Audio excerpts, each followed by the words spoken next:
Assalamualaikum warahmatullahi wabarakatuh. Salam literasi. Perkenalkan, nama saya Wina Agustini. Saya sebagai pembimbing literasi dari tim Memanah SDN Sukamana.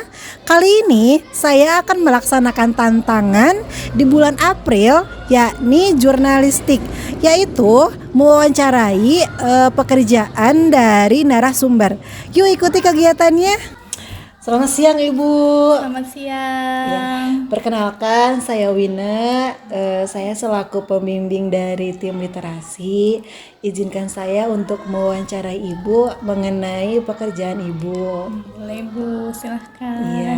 Sebelumnya saya mau minta izin. Nama Ibu siapa Bu? Nama saya Hisni Nurbuani. Oke, baik. Ibu di sini sebagai guru apa Bu? Nah, di sini saya mengajar pendidikan agama Islam dan budi pekerti. Oke, baik.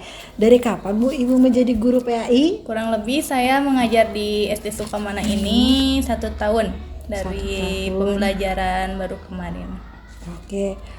Selain menjadi guru PAI, apakah Ibu mempunyai pekerjaan lain di sebelumnya? Saya selain menjadi guru PAI, saya juga mengajar di Rumah Tahfiz Safinatun Najah dan Darul Quran Bahtera. Baik Bu. Sekarang kan sedang ramai-ramainya mengenai tentang tahun kelahiran, seperti Gen Z, Gen milenial, katanya terus ada yang terakhir itu ada Gen Alpha. Nah, saya mau bertanya Bu, Ibu kelahirannya itu termasuk gen apa ya Bu? Saya termasuk Gen Z, saya kelahiran tahun 2000. Oh begitu, Gen Z ya Bu ya? Iya. Berarti kita sama. Oke Bu, saya bertanya nih, kenapa sih Bu Ibu tertarik menjadi guru? Apalagi ini menjadi guru PAI gitu, guru agama Islam. Dari banyaknya pekerjaan yang diinginkan oleh Gen Z, kenapa Ibu tertarik menjadi guru PAI gitu? Kenapa saya tertarik menjadi guru PAI? Selain saya lingkungan dari kecil itu sudah berkaitan dengan keagamaan. Terus saya juga kebetulan pernah mondok di salah satu pesantren di Jakarta. Selain itu, saya juga memutuskan untuk menjadi guru PAI itu karena ingin memanfaatkan ilmu yang saya dapat. Terus apalagi kan pada zaman sekarang tuh anak-anak seringnya main gadget karena perkembangan teknologi. Menurut mereka belajar agama tuh apa sih, bosenin, terus kayak ngapain sih belajar agama gitu. Nah, saya tuh ingin kenapa saya menjadi guru PAI, apalagi kan kita di sekolah ingin menanamkan sedikit demi sedikit tentang agama Islam. Oh begitu, baik. Berarti emang sudah dari lama ya Bu ya? Berkecimpung dalam agama Islam gitu ya Bu ya? Kurang lebih. Ya, dari keluarga, terus dari sekolah, sehingga akhirnya Ibu mungkin jadi tertarik jadi guru PAI gitu ya. Baik Bu. Nah sekarang Bu, setelah memutuskan Ibu menjadi guru PAI, bagaimana sih perasaan Ibu sekarang mengajar PAI di SD? Nah, perasaan saya mengajarkan agama Islam di sekolah SD tentu menyenangkan, tapi pasti ada tantangan tersendiri karena kan saya mengajar di sekolah negeri yang rata-rata anaknya kan bukan dari lingkungan yang Islami. Beda halnya kita mengajar di sekolah swasta yang emang berbasis Islam, itu mungkin bakal lebih mudah. Tapi karena saya mengajar di negeri, itu menjadi tantangan saya tersendiri. Nah, apalagi saya mengajar di kelas 1, 2, 3, itu kan anak-anaknya masih suka bermain gitu. Itu menjadi tantangan tersendiri gitu, tapi saya senang gitu mengajari mereka, apalagi itu sesuai dengan basic yang saya punya. Oh iya.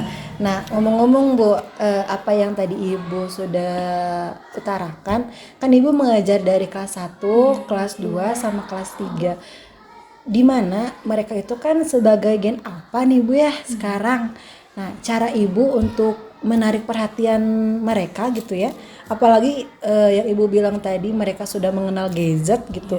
Terus pas ngajar gitu kayak apa sih agama Islam gitu, bagaimana sih Bu caranya gitu? Nah, kita juga harus menyeimbangi teknologi yang ada. Kita juga sebagai guru harus mencari inovasi-inovasi pembelajaran untuk mereka tuh agar ternyata belajar agama tuh tidak semenyebosankan itu kah, tidak seboring itu ternyata belajar agama Islam. Jadi kita juga sebagai guru harus mengikuti zaman gitu, harus pinter-pinter nyari bahan ajar yang menyenangkan buat mereka agar mereka juga kayak seneng ya ternyata belajar agama gitu, karena kita menggunakan pembelajaran dan teknologi zaman sekarang juga, jadi kita harus menyeimbangi juga. Oh iya, biasanya nih Bu untuk media ajarnya agar mereka tertarik, Ibu memakai media apa Bu biasanya?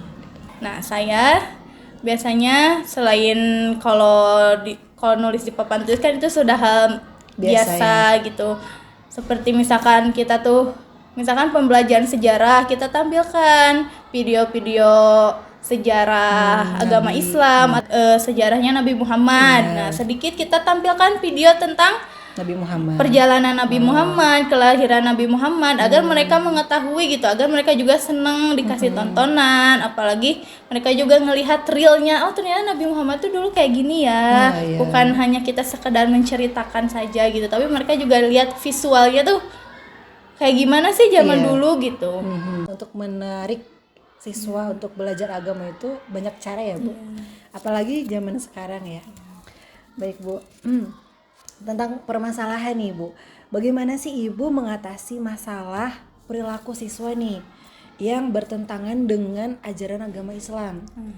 Karena kan ya sekarang mah siswa-siswa SD juga ada yang ngomongnya kasar atau perilakunya yang tidak sesuai gitu. Bagaimana Ibu cara mengatasinya? Nah, bagaimana kita cara mengatasi anak-anak seperti itu? Yang pertama, kita pastikan anak-anak tersebut latar belakangnya seperti apa. Jadi kan kalau kita mengetahui latar belakang si anak itu seperti apa, kita juga akan lebih mudah memahami si anak itu. Kemudian kita ajak ngobrol anak itu, kenapa kamu kayak gini, kenapa suka bilang kasar, mungkin kan banyak sekarang lingkungannya yang gak baik apa. Terus kita ajak ngobrol, terus kalau emang dia tidak bisa diajak ngobrol, mungkin sesekali kita tegur, ya gak apa-apa, asal jangan sampai berlebihan atau bagaimana gitu. Tapi yang pertama menurut saya kita cari tahu dulu latar belakang si anak tuh bagaimana, lingkungan seperti apa, ajak ngobrol kenapa kamu bisa mengatakan seperti ini, kasar dan lain sebagainya. Iya. Yang paling penting itu latar belakangnya dulu kita ketahui, baru kita bisa mengatasi siswa itu seperti apa ya Bu ya. Yang terakhir nih Bu, Ibu kan sebagai guru PAI Gen Z nih, pesan Ibu untuk para guru-guru Gen Z ya yang masih muda itu seperti apa? Sebagai guru Gen Z, kita harus tetap semangat mengajar anak-anak. Mungkin tantangan kita akan lebih besar karena kita menghadapi teknologi yang makin canggih dan anak-anak juga sifatnya makin bermacam-macam, beda sama anak-anak zaman dulu. Jadi kita juga sebagai guru Gen Z yang mengajari Gen Alpha sekarang harus tetap semangat dan tetap mencari tahu juga tentang karakter-karakter karakter siswanya, karena dengan memahami karakter siswa ya kita akan lebih paham juga tentang gimana cara dia belajar, terus bagaimana cara dia menyelesaikan masalah dan lain sebagainya. Jadi tetap semangat para ibu guru Gen Z. Baik Ibu, terima kasih banyak atas wawancara kali ini, sangat mindful ya dan sangat banyak manfaat yang kita ambil gitu ya dari guru PAI sebagai guru Gen Z gitu. Ibu terima kasih banyak atas waktunya. Sekian wawancara saya bersama Ibu Hisni, guru PAI dari Guru SDN Sukamana. Wassalamualaikum warahmatullahi wabarakatuh.